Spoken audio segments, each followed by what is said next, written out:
Hello, hello, Leo Collective. Kamusta po kayong lahat? Ako po ito si James from James Tarot PH. Ito po ang inyong weekly reading for July 27 hanggang August 2. Tatawid tayo ng bagong buwan, kaya ano po naghihintay para sa inyo? But first, happy birthday muna mga Leo. Start na ng season mo, no? So, very happy for you sa mga mag-celebrate this week. Hello, hello. Anong handa? Comment below. Okay? But first, ihanda mo na rin ngayon, bukod sa literal mong handa, ang yung isang tanong para po sa ating isang tanong, isang sagot. Kung meron po kayong pangmalakasang one question, hawakan nyo po yan. At sa dulo po, atin po yung sasagutin by using these cards. Okay, let's begin. Inhale and exhale. Holy Spirit, Spirit Guides, guide us for today. Your cards for the week. Ooh, nice. Nice. Siya nga pala mga mahal kong Leo, maraming salamat po sa lahat po ng mga hindi nag-i-skip ng ads, nagla-like, nag-share, nagko-comment, at patuloy pong sumusuporta sa atin every time po na meron tayong libreng reading para po sa inyo. Sa mga new subscribers po, hello! Welcome sa ating channel. I-enjoy nyo po yung ating mga readings, i-share nyo po para marami pang Leo o makapanood. And please, tulungan nyo ako, do not skip your ads. Okay po? So, at the background of your deck, meron kang the King of Swords. Panahon na, Leo, para maging matapang, para lumaban, para maging decisive. Ano ibig sabihin ng decisive? Manindigan para sa isang malaking desisyon. Kapag nakapag-decide ka na, yun na yun. Kapag nalinaw na sa isip mo kung anong dapat mong gawin, tumayo, kumilos, aksyon. Panahon na rin to para magsalita ka tungkol sa mga bagay na alam mong importante sa'yo. Narinig ko dito na panahon na rin for you para maging strategic. Kung dati gumagawa ka ng mga bagay-bagay tapos parang palyado or hindi gumagana, ngayon maghahanap ka ng makabagong diskarte na papabor sa'yo. Example, I don't know why, nakakita ko nag-aayos ng fan, nag-aayos ng kotse, parang mekaniko, parang ganon, I don't know why. Pero halimbawa, inaayos mo yung ganon, yung fan, akala mo okay na pero yun pala. Merong mas effective na paraan para bumilis yung ikot ng LC, hindi na siya matunog o hindi na siya umuugong-ugong, parang ganon eh. So, ganon yung example ko. You will find the best way para effective sa'yo yung outcome. Good for you. Okay?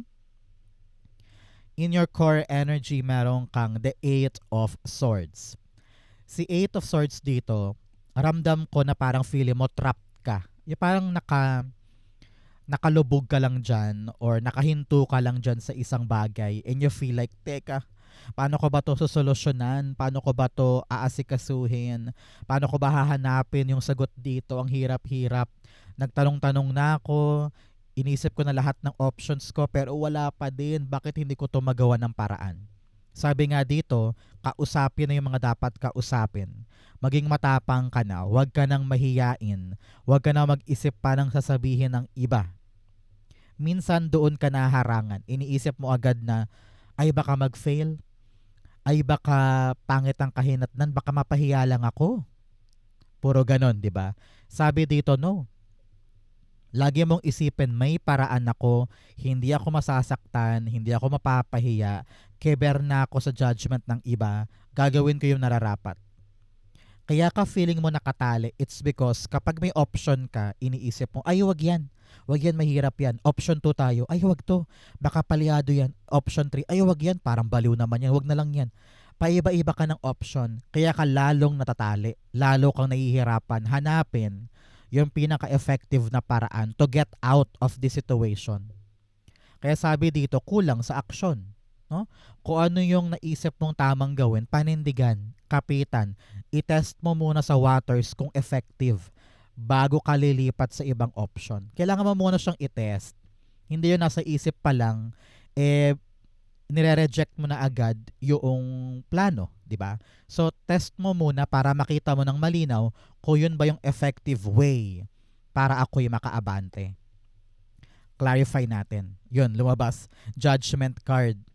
Nag-open siya para sa iyo ng mabilis. Si Judgment sabi dito, kailangan mong makita ang katotohanan.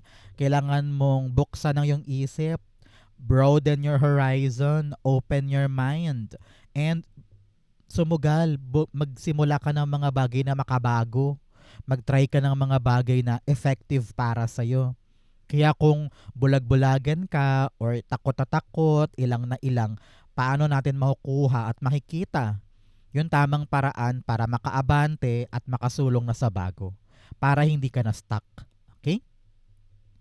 So mga mahal kong Leo, dahil birthday season mo ito, no? Simula na ng time mo. This is your time to shine, no? Ilapag mo na yung mga birthday wishes mo para matupad yan at mangyari sa'yo in your season. Comment down below po. In the area of what you need to focus on, meron kang the 9 of Wands. Sabi dito, wag mong sukuan yung isang pangarap na alam mong kaya mo. Sabi ko nga, be decisive. Meron ka pang maiisip na pinakabagong paraan. At yung bagong paraan na yon ang gagana para sa'yo. Doon ka talaga tunay na magsisimula. Doon ka talaga tunay na aabante. Kung naririnig mo sa aking mic, merong helicopter na dumadaan sa aming bubong, I feel like kailangan mo maging active. Kailangan mo para maging tawag dito, energetic. That is the energy na nag-gets ko doon sa helicopter. You need to really roam. Search the area. Move. Mag-surveillance ka. Gumalaw ka para mahanap mo yung pinakapinong paraan para gumana na yung pangarap mo para sa'yo. Okay? Importanteng maisip mo yan ngayon. Clarify natin. Uy, Leo, anong plano sa birthday? Anong initial plan? Comment below. Naway magkaroon kayo ng magandang celebration. Enjoy. Kayang-kaya mo yan. Another year, another reason to be happy, grateful, being loved, being appreciated. Okay? 9 of Wands, the Moon card. Moon card dito sinasabi ng yung spirit guides na kung ano man yung problema mo ngayon sa kinakaharap mong pangarap, temporary lang yan. Hanggat ipapakita mo kay universe na handa po ako magtiis, handa po ako maghanap ng paraan, titiyakin ko po na maaabot ko ito. Parang ramdam ko dito, tinetest ka lang ni universe eh. Tinetest ka lang niya, Leo. No? Para tong extra challenge, para tong amazing race, ganyan, na they want to see ano yung limitasyon ni Leo para magawa niya, makuha niya yung gusto niya. Para makaalis siya sa kinalulugmukan niya ngayon. Para makuha niya talaga yung calling niya, yung nararapat para sa kanya. So prove to the universe na I can manage this, hindi ko to bibitawan, at itutuloy ko siya kahit malubak, kahit mahirap, dahil alam ko para sa akin to. Okay? Kailangan mong isa-isip to ngayon. Sabi rin dito, hindi mo kailangan lahat ng sagot. Hindi mo kailangan malaman lahat para umabante. Ang kailangan mo lang lakas ng loob, tibay ng loob, at desididong puso para ilaban yung mga dapat ilaban. Okay? In the area of what you need, you have the Magician card. Baka may magician sa birthday yan ninyo. Congratulations. De joke lang. Sabi dito, with the Magician, parang ito na yung panahon para tuparin mo yung minamanifest mo. Ano ibig sabihin nun? Halimbawa, nag-pray ka, sayo mo, God, gusto kong matanggap ako sa trabaho sa Norway. Nag-a-apply ka ba? Ikaw ba'y nag-a-update? Tumatawag ka man lang ba sa agency para tignan kung ano yung opening? Ano yung dapat kong i-prepare na document? Kumbaga, sasalubungin mo ngayon yung manifestation mo.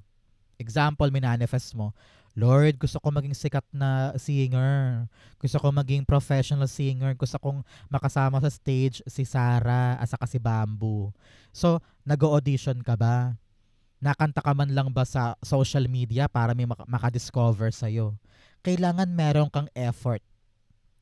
Effort na sisimulan mo ngayon, now, para magbunga yung manifestation mo. Halimbawa din, sabi mo, Lord, gusto ko magkaroon ng pwesto sa palengke. Wala akong kita dito sa bahay namin.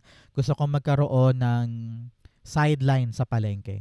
Natingin ka man lang ba ng pwesto doon? Inaalam mo ba kung may bukas, 'di ba? So kailangan sinasalubong kung ano man yung minamanifest. Kumbaga, ina-align mo yung energy mo for it to happen. At huwag mong isipin na hindi ko kaya dahil lahat ng tools, lahat ng experiences, lahat ng pagkakataon, nasa sayo. Nasa sayo yan. Ang kailangan lang talaga maging madiskarte, maparaan, strategic para gumana siya para sa'yo. Okay? Naku, marami dyan yung parang gustong magkarinderya, pero 3 lang yung kaldero. Okay lang yun. Start small, di ba? Kung ano yung kaya, kung ano yung meron, yun ang gagamitin mo. Panimula. Halimbawa, gusto mo mag-YouTube, YouTuber ka, wala kang magandang camera, wala kang magandang ilaw, wala kang magandang mic. Okay na yung cellphone mo. Start small, di ba? At least gumagana na umaandar ka na para to pa rin yung manifestation mo. Okay? Magician, the Four of Wands. Yes, kilos tayo. Kilos tayo patungo sa ating goal. Sa ating minamanifest, dapat yung talagang ating atensyon ay nakatutok doon. Maniwala ka na kaya mo, magagawa mo. All things are possible para maabot siya. You have the Chariot at the bottom. Sabi niya, larga, derecho, sugod, laban. Walang dapat makaharang or makapigil sa yung intensyon na ipanalo or makuha yung minamanifest. You have the Four of Wands here. Celebration, party, tagumpay, tukol sa mga nilaban mo. So good laban, kayang-kaya mo yan. Okay? In the area of what's affecting your current energy, meron kang the Six of Wands. Sabi dito ng iyong spirit guides, ikaw ang humaharang sa iyong sariling tagumpay. Kayang-kaya mo naman tong idiretso, pag-focusan, abutin, kunin, pero feeling mo lagi, naku, hindi ko ata kaya. Paano kung magkamali ako? Paano kung mag-fail? Paano kung pagtawanan ako? Paano kung tama nga sila? Marami kang mga self-limiting thoughts. Minamaliit mo sarili mo, kinukulong mo sarili mo, kahit ang ganda-ganda naman ng andar. No? So, believe in yourself. Maraming tao ang believe sa'yo. Kahit hindi nila aminin yan, Leo. Maraming tao ang believe sa'yo na parang, uy, ang galing naman ni Leo. Ang husay naman ni Leo. Kahit hindi mo yun nararamdaman, pero sinasabi ko sa'yo, people are envy with what you're doing. Kaya, ibaba mo na yung mga perfectionism, takot, duda, at saka gawin mo lang yung makakaya mo. Doon ka magsimula. At itaas mo kay God, sa'yo mo, God, this is what I need to do. Ito po yung plano ko. Ito po yung ruta ko. Ito po yung direction ko. Gabayan mo ko. Kapag meron kang ganong mindset, gumagaan yung pakiramdam. Gumagaan yung utak mo din na parang, sige na nga, kaya ko na to. Lalaksan ko ng loob ko kasi alam kong may backer ako sa langit. 'Di ba? So charge forward, do your best, and gulatin mo silang lahat tungkol sa panalong ito. Okay? Kayang-kaya mo yan. The Six of Wands, meron kang the Six of Pentacles. 6, naku, huwag mong katakutan yan. Hindi po yan masamang number. Yan po ay angel number of reflection. Sabi dito, magbalik tanaw tayo para makita natin kung hanggang saan na ba yung ating nararating para magkaroon tayo ng fuel, ng lakas ng loob na ibira pa, ilaban pa. Okay? You have the Six of Pentacles clarifying the Six of Wands. Sinasabi dito na ibigay mo lang yung effort mo, ibigay mo lahat ng makakaya mo dahil aanihin mo rin pabalik yung magandang resulta. Kung tatama rin ka, tatama rin din yung outcome. Kung duwag ka ngayon, lalayo lalo yung outcome. Kaya whatever effort you're giving, yun din ang reward na makakamit mo. Kaya magsipag, magtiwala, ipanalo. Para panalo din ang dumapo. Sun card ang nasa background mo. Happy to. Happy time will be coming. Darating sa iyo yung magandang resulta, magandang sagot, magandang pangyayari na makakalaya ka na sa lugmok na ito o sa pagkakulong mo na ito. And soon, you're gonna tell yourself, wow, buti pala ginawa ko, buti pala sinunod ko, buti pala nagpakatapang ako dahil nakita ko yung renewed life ko, nakita ko yung bagong buhay ko dahil I received the fruit of my effort. Okay, congratulations. In the area of your near future, meron kang the Sun card. Sun card is happy card, kaligayahan. maaluwan na buhay, masaganang buhay, tahimik na buhay. Hindi katulad dati na parang puro problema, lahat na lang ng kayod ko ang labo-labo, hindi ko na alam kung saan ang lagay ng buhay ko dyan. Pero dahil nagsumikap ka, talagang nag-focus ka sa goal mo, tinapangan mo ang sarili mo, ayan, inani mo. Inani mo yung reward na nagpalaya sa'yo sa kinalugmukan mo. At heto ka, very happy, exploring the nature, having a good quality life with your family and friends. Yung dating mabigat, magaan. At kitang-kita mo na yung purpose mo, yung direction mo. Hindi ka na naliligaw, hindi ka na paiba-iba. Alam mo na kung saan mo dapat ilagak yung energy mo at doon ka na magko-focus. Sabi mo, ito ang purpose ko, ito ang intention ko sa buhay ko ngayon, malinaw, walang kalabuan, konkreto. Congratulations. The Sun, clarify natin. The Chariot card. Lumabas din siya. Sabi ni Chariot, yes, abante, abante, abante. Alam mo, pag lumalabas to, indikasyon to ng successful. Successful journey. Successful na pinatunguhan ng mga bagay na inilaban mo ngayon. So congratulations, you're gonna be very, very victorious soon. Ramdam ko dito na kung nasan ka man today, ibang-iba yan sa future. Ang tabayanan mo 19 weeks, no? After watching this video or 19 months, ibang-iba na yung kwento ng buhay mo. Very happy at mapapalingon ka na lang na parang, wow, ang layo na narating ko. Ang ganda na ng buhay ko kumpara ngayon ha, kaysa sa 19 months from now. Congratulations. At the bottom, meron kang High Priestess, magtiwala ka lang daw sa iyong sarili. Kayang-kaya mo itong ipanalo, tuparin, gawin. Kasi kung wala kang tiwala sa sarili mo, sino pa ang magtitiwala sa iyo, 'di ba? So believe you can achieve, believe you can make it dahil diyan nakasalalay yung tagumpay mo. Okay? In your challenge, meron kang the Chariot card. Ito yung problema mo this week, Dahil siguro nagpalit tayo ng buwan, no? Tatawid tayo ng July to August, baka medyo may mga bagay kang isantabi or ipagpaliban or kalituhan. Sabi dito, huwag kang urong-sulong, Leo. Panahon na para maging firm, no? Maging firm tayo sa ating choice. Sabi ko nga kanina, meron kang desisyon na dapat mong panindigan. Hindi na aatras, hindi na uurong. Kapag nakapagbigay ka ng salita mo, nakapag-oo ka na sa isang tao, sa isang bagay, panindigan, idiretso, itulay. Okay? Nasa kamay mo ang manibela. Pero ang tanong, ikaw ba'y uurong? Ikaw ba'y hihinto? Ikaw ba'y tatamarin? Ikaw ba'y mapanghihinaan? Diba? Kaya kailangan charge forward if you want to make it happen. Yun. Tumalon, dalawa. Di pwede. Ulitin natin. Narinig ko rin dito na ready ka na eh. Pero ikaw lang yung nagkasabi sa iyong sarili na hindi ko pa ata kaya. Pero ready ka na talaga eh. Para sa isang bagay.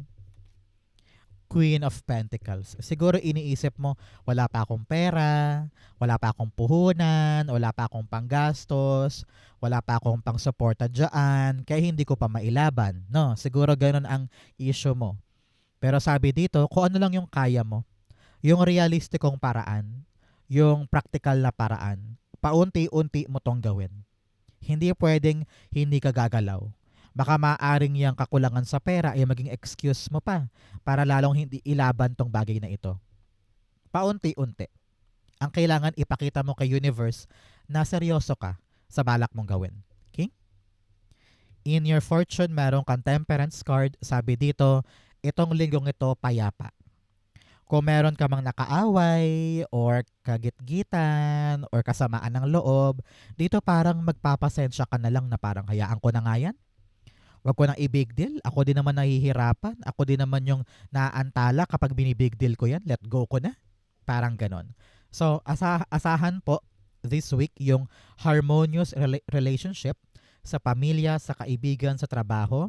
At mag-focus ka na lamang sa importante sa'yo. Sabi mo, bahala kayo dyan.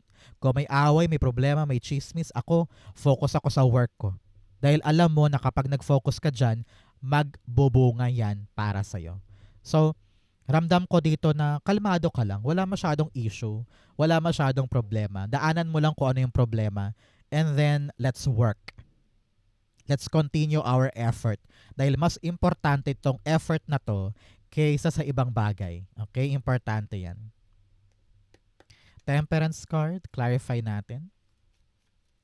Narinig ko rin dito na parang this week mabubuo yung isang malaking plano para sa isang malaking event. Parang meron kang gagawin eh. Tapos aasikasuhin mo siya para maganap, para maplansya, at para mangyari na talaga. Congratulations. Meron din ako nakita licensure exam. Talagang nakatutok ka dyan. Talagang magbubunga siya ng maganda for you. Congratulations. Narinig ko rin para may doktor, ganyan. I don't know, may medical related na career na talaga namang dahil sa tiyaga mo, nagbunga. Congrats. Temperance, the Three of Pentacles. Okay, Three of Pentacles here telling you na kapag nagpasensya ka, makikreate nyo na ng pare-pareho kung ano man tong tinatapos ninyo. Meron ka bang kagrupo or kasamahan tungkol sa isang bagay na kailangan mo makisama sa kanila, kailangan mo makibagay sa kanila? Nako, mabubuo ito. Malaking tulong yung pasensya mo, pakikibagay, pakikisama, because what you're creating will be successful. At mahugulat ka na parang, uy, bumilis. Uy, ang ganda. Uy, ang lupit nito, okay pala. So, gugulatin kayo ng pambihirang outcome sa inyong inaasikaso. Congratulations. In your divine messages, meron kang the strength card. Ngayong linggo, relax ka lang. Lahat ng issue na hawak mo, kayang-kaya mong solusyonan. Kaya wag magpanic, no? Wag pangunahan ng nega, relax. Pag relax ka, makahanap ka ng solusyon para makalaya dyan. Idikit mo ang sarili mo sa higher calling mo. Magdasal, magrosaryo, kung ano man po ang inyong religion, because papalakasin niya ng loob mo para ma-solve yung mga bagay-bagay. Okay? The Strength card, meron kang the Justice card. Yes, hindi mo pwedeng pilitin yung mga bagay-bagay. Kung ano lang yung kaya, yun lang ang kaya. At hayaan mo si God ang gumawa ng paraan para ibigay talaga yung para sa'yo. Okay? So do your best, pero wag sobrahan. Dahil ang tadhana, ang kapalaran, it will be given to you if you really deserve this. Kaya, be focused, be serious, at talagang gawin lang yung makakaya mo. Sabi dito kung kayo po'y humaharap sa isang legality or court proceeding or legal matters, magpakatatag, magpakatibay, kayang-kaya mo makuha yung hustisya mo. Basta nasa iyo ang panig ng katotohanan, wala kang dapat ikatakot o ipangamba. Do the right thing, be simple, be humble, be relaxed. Everything will be working out in favor of you. Okay? Outcome mo yan, bigyan mo na kita ng fortune cards. Meron kang carrot, opportunity or windfall, congratulations. May pagdating ng isang chance, trabaho, or kaperahan. Meron kang dog barking, advice from a friend. Makinig daw po kayo sa payo ng isang kaibigan. Maaring matalas ang kanyang dila or very prangka siya. Kahit ganun siya, alam mong may tama siya. No? Merong punto ang kanyang sinasabi kaya pakinggan mo. You also have unicorn, use your intuition to make beneficial changes. Sabi ko nga, daanan mo. Alam mo sa puso mo kung ano yung tawag ng damdamin sa paglalaban mo sa isang bagay. If you believe na kaya mo itong ipanalo, go ra, push mo. Your intuition will not betray you. And you know in your heart kung ano yung dapat mong gawin. You have tiger doing something risky, taking a chance. Yes, kikilos ka na talaga para ipaglaban o ipanalo itong goal na ito. Okay? Ang outcome mo for July 27 hanggang August 2, the Hierophant. Beautiful. Hierophant here is telling you, Leo, na this time around, may oo akong nakita. Oo, approval, matamis na sagot, talagang narinig ko dito na parang naka-ready na. May go signal na. May basbas na sa'yo. Kaya wala ka ng choice kundi lumaban, sumugod dahil bababa na yung sagot, bababa na yung order, bababa na yung resulta para sa'yo. And here you are, gaining that new level. Pag-angat sa hagdanan, paakyat sa commitment na gusto mong gawin or kunin. Congrats. Hierophant is being clarified by the Ace of Wands. Si Ace of Wands dito, Yes, angkin na angkin mo talaga, Hierophant din. Yung bagong bagay, bagong ruta, bagong destinasyon, bagong exciting opportunity na ibababa nito. Siya yung magde-decide na parang, okay Leo, okay na approve na, Leo sa'yo na, Leo Gora na, no? So sa kanya mo makukuha yung signal, go signal nga, na gagawin mo na ito. So congratulations, approved, sealed, signed, it's yours. Bagong pagkakataon nito, kaya grab it, take it, paabot ito sa yung goal this time. Congratulations. Tara na Leo, sa yung isang tanong, isang sagot, pumikit ka na dyan. Isipin mo na tong one question mo today. Inhale and exhale the answer to your question. Meron kang the Three of Swords, the Devil card, and the Hermit card. At the bottom, meron kang the Fool card. Meron kang bagong gagawin ngayon. Meron kang gustong sugalan. Meron kang gustong simulan. Pero paano daw yan magsisimula kung takot ka? No? May takot ka eh. Siguro dahil heartbreak from the past or trauma from the past at meron pumipigil sa'yo. Maaring pinipigilan ka ng maling paniniwala, maling ideolohiya mo, or maling behavior mo, or meron kang mga bisyo-bisyo, or may mga tao sa paligid mo na pinipigilan kang gawin tong bagay na ito. Na pagsugal na ito. Narinig ko rin dito na parang kailangan mo munang hanapin yung tamang sagot. Kasi parang hindi pa ready. Parang meron ka pang mga dapat malaman, mga dapat makumpirma or dapat masagot. Narinig ko na do not isolate yourself ha. Dahil kapag kinukulong mo sarili mo, lalo kang nabuburo doon sa mga boses ng ibang tao. Na ganito gawin mo, gayang gawin mo. Kaya kailangan lumaya ka sa lugar na yan. And find your own truth. Find your own answer. Let yourself shine. No? Importante rin daw ngayon na sinusunod mo din yung kagustuhan mo at hindi ka lang nagpapadala sa judgment ng iba, sa standard ng iba, sa expectation ng iba.